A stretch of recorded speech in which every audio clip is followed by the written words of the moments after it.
Bienvenue sur Africa 24 pour cette nouvelle édition de l'Africa Tonight. Voici les titres de l'actualité. Vital Kamerhe reconduit pour 5 ans à la tête de l'Union pour la nation congolaise. C'est à l'unanimité que l'ancien président de l'Assemblée nationale a été désigné. Si sa candidature est validée, il représentera le parti pour l'élection présidentielle de décembre 2018. Dans l'actualité également, l'Afrique continue d'attirer les investisseurs internationaux. Ils sont plus de 80% à envisager renforcer leur présence sur le continent dans les années à venir. Et puis en fin d'édition, nous irons à la découverte du Chapman, un cocktail créé il y a plus de 100 ans au Nigeria, un cocktail sans alcool très populaire dans les restaurants et les bars branchés du pays. Mais tout d'abord, au Soudan du Sud, un accord de paix définitif a été signé ce dimanche par les belligérants. Un accord qui prévoit notamment la mise en place d'un gouvernement d'union nationale. À travers ce texte de partage de pouvoir, il s'agit de mettre un terme aux 5 années de guerre civile. À noter que jusqu'à présent, les précédents accords de cessez-le-feu et de partage de pouvoir se sont soldés par des échecs et par la reprise des affrontements. En République démocratique du Congo, Vital Kamerhe a été réélu à la tête de l'Union pour la nation congolaise. Il devient ainsi le candidat du parti pour la prochaine élection présidentielle de décembre 2018. Avant cela, sa candidature sera déposée ce lundi à la Commission électorale nationale indépendante. Le point avec notre correspondant Jacques Amboka. C'est sans surprise que Vital Kamerhe a été reconduit à la tête de l'Union pour la nation congolaise ce samedi 4 août 2018 à l'issue des 3 jours des travaux du 2e congrès ordinaire du parti tenu à Kinshasa. L'ancien président de l'Assemblée nationale a par ailleurs été désigné candidat à la présidentielle du 23 décembre. Est désigné candidat président de la République de l'UNC à l'élection présidentielle du 23 décembre 2018 en République démocratique du Congo, l'honorable Vital Kamerhe. Pour l'UNC et son président, c'est un rêve qui est en marche. C'est celui de faire de la République démocratique du Congo un pays fort, stable et prospère au cœur de l'Afrique. Avec un plan d'action basé sur 20 piliers, l'urgence pour Vital Kamerhe serait d'instaurer un nouveau leadership au sommet de l'État. Moi, Vital Kamerhe, Lwakanyigini Nkingi, élu président de la République démocratique du Congo, la première réforme, c'est l'instauration d'un nouveau leadership rassembleur et visionnaire. Désigné secrétaire général du Parti du Peuple pour la Reconstruction et la Démocratie, parti du président Joseph Kabila, en 2004, Vital Kamerhe sera élu président de l'Assemblée nationale en 2006. Contraint à la démission 3 ans après, il bascule dans l'opposition. Sa candidature à la présidentielle du 23 décembre sera déposée ce lundi 6 août. Et toujours en République démocratique du Congo, l'opposant Moïse Katumbi va avoir recours à la justice. L'ex-gouverneur du Katanga, qui souhaite se présenter à l'élection présidentielle, s'est vu refuser l'autorisation d'atterrir sur le territoire congolais, mais aussi de rentrer par la frontière zambienne. Son avocat, Éric Dupond-Moretti, dénonce une violation des droits fondamentaux de Moïse Katumbi, ainsi qu'une violation du processus démocratique. L'Afrique reste attrayante pour les investisseurs internationaux. En effet, 80% d'entre eux envisagent de renforcer leur position sur le continent au cours des 5 années prochaines. Des investissements qui devraient avoir un fort impact sur l'économie et sur la création d'emplois. Des détails avec Adidiatou Badawi.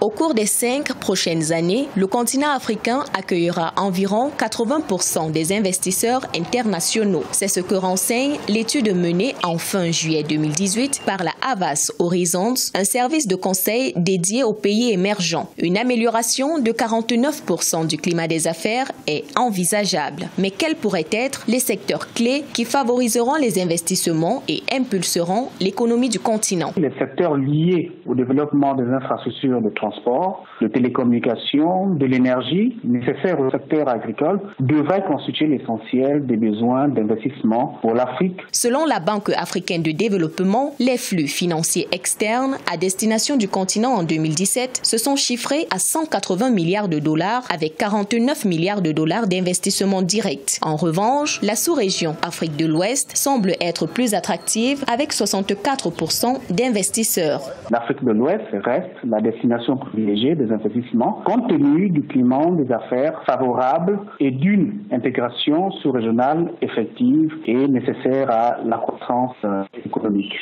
L'environnement favorable reste bien entendu lié à la bonne gouvernance. Le produit intérieur brut du continent africain est passé de 2,2% en 2016 à 3,6% en 2017 et pourrait atteindre 4% en 2019 d'après les projections de la Banque africaine de développement. Au cours des 5 prochaines années, on pourrait observer une diversification de 37% de l'économie, une amélioration de 33% d'infrastructures et 30% des innovations technologiques.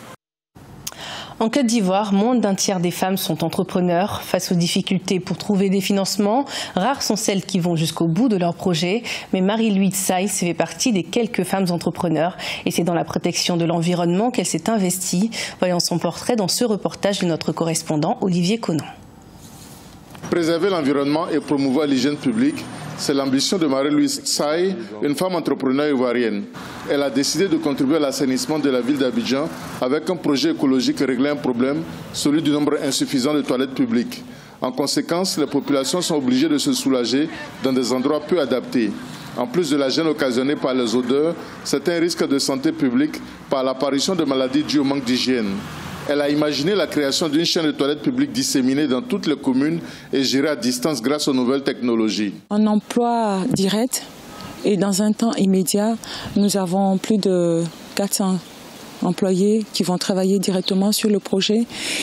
Nous avons l'autre volet qui est l'emploi indirect, qui va être la deuxième étape du projet où nous allons passer à la phase de transformation de ces déchets en engrais, en énergie. Les femmes entrepreneurs regorgent d'idées mais ont des difficultés à se faire financer. Si les femmes ne sont propriétaires que de 29% des entreprises en Côte d'Ivoire, c'est parce qu'elles sont très souvent confrontées aux garanties drastiques réclamées par les banques avant tout financement. Ils demandent d'avoir des bilans d'activité sur 2-3 ans, 2 fois. Chose qu'on ne peut pas produire puisqu'on est une start-up qui démarre, qui n'a pas encore résisté. Marie-Louise Saïs a finalement obtenu un financement de 35 millions de francs CFA à travers un fonds dédié aux femmes entrepreneurs mis en place par l'État ivoirien grâce au Royaume du Maroc qui a alimenté ce fonds à hauteur de 5 milliards de francs CFA. Un exemple de coopération sud-sud qui permettra à des dizaines de femmes de transformer leur environnement grâce à leur esprit d'entreprise. La légende dit qu'il aurait été créé il y a 100 ans au Nigeria. Le cocktail Chapman est aujourd'hui un véritable succès. Sans alcool, il rivalise avec le champagne dans les établissements de nuit du pays. D'abord fabriqué de manière artisanale, de plus en plus d'entreprises de boissons tentent de l'industrialiser en créant de nouvelles versions et des saveurs inédites. Découvertes avec Cheikh Omar Bandaogo. Autrefois une boisson traditionnelle, le Chapman, ce cocktail d'origine nigériane, connaît aujourd'hui un essor. Des mixologues sont en train d'inventer différentes saveurs du Chapman en infusant la boisson avec d'autres herbes de gingembre et certains ont également introduit de nouvelles couleurs pour servir une variété d'expression de la boisson. J'ai découvert que le Chapman a été créé entre l'avant-indépendance du Nigeria et les années 1980 dans un club populaire appelé Ikoyi au cœur de l'île de Lagos. Le nom Chapman viendrait du fait que des expatriés, les gentlemen britanniques ou les femmes au bar avaient l'habitude de s'interpeller par des "Hey chap, hey man, pourriez-vous s'il vous plaît me servir un verre?" Et c'est ainsi que le Chapman a été créé avec du soda à l'orange, du soda au citron et au citron vert, un filet de bitters d'angostura et du cordial au cassis. Dans ce restaurant de Lagos, toute une section du bar est dédiée au Chapman, au grand plaisir des clients, même si un verre se vend à environ $7 américains. Je l'aime vraiment et je ne bois pas d'alcool, donc c'est la meilleure option pour ne pas prendre de boissons alcoolisées. C'est pourquoi je le prends. Ça a bon goût et j'aime aussi le sucre, donc ça marche pour moi. Certaines entreprises alimentaires au Nigeria ont réagi à la demande du Chapman et l'embouteillent avec des saveurs comme l'hibiscus. Pour l'écrivaine et blogueuse Ozo Soko, il est nécessaire de mettre en place une documentation des recettes afin que les Nigérians eux-mêmes et même les non-Nigérians puissent accéder à ces recettes. Ce journal a été préparé par l'ensemble de la rédaction. Merci de votre fidélité. Retrouvez dans un instant une nouvelle édition de l'information sur Africa 24.